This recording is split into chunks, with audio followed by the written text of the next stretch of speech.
High বন্ধুরা, সবাই কেমন আছো? আজকে দেখো বাজারে গিয়েছিলাম, আর বাজারে গিয়েই দেখি যে কচুর শাক। তো ভাবলাম যে আজকে ঠান্ডা ঠান্ডা ওয়েদার, কচুর শাকটা নিয়েই যাই। তো যেমন ভাবা তেমন কাজ, নিয়ে আসলাম কচুর শাকটা। তো দেখো কচুর শাকটা এনে কাটাও শুরু করে দিয়েছি। এরপরে এটাকে ভালো করে ধুয়ে আমরা কড়াইতে একটু সেদ্ধ করে নেব।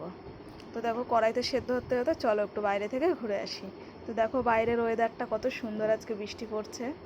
আর এই গাছটাতে দেখেছো কত আম হয়েছে, দেখেই মনে হচ্ছে না ছিঁড়ে নিয়ে আসি।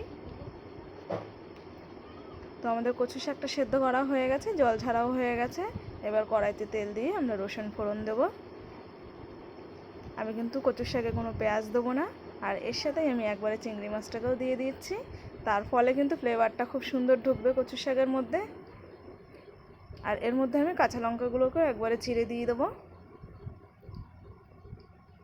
তো দেখো ভালোভাবে আমাদের ভাজা হয়ে গেছে। এরপর আমরা কচুর শাকটাকে এর মধ্যে দিয়ে ভালো করে মিশিয়ে নেব। তারপর এটার কাজ হচ্ছে, এটা তো জানোই তোমরা, অনেকক্ষণ ধরেই করতে হয় গ্যাস কমিয়ে। তো এটাকে আমি ভালো করে মিক্সড করে দিয়ে গ্যাস কমিয়ে দিয়ে এটাকে ধীরে সুস্থে করব। তো দেখো আমাদের কিন্তু জল অনেকটাই টেনে গেছে আর প্রায় হয়েও এসছে।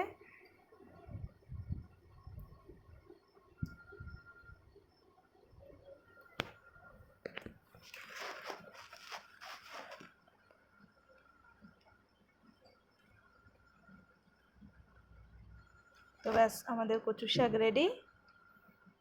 তো এই ঠান্ডা ওয়েদারে কচুর শাক রেসিপি খেতে কিন্তু দারুণ লাগবে।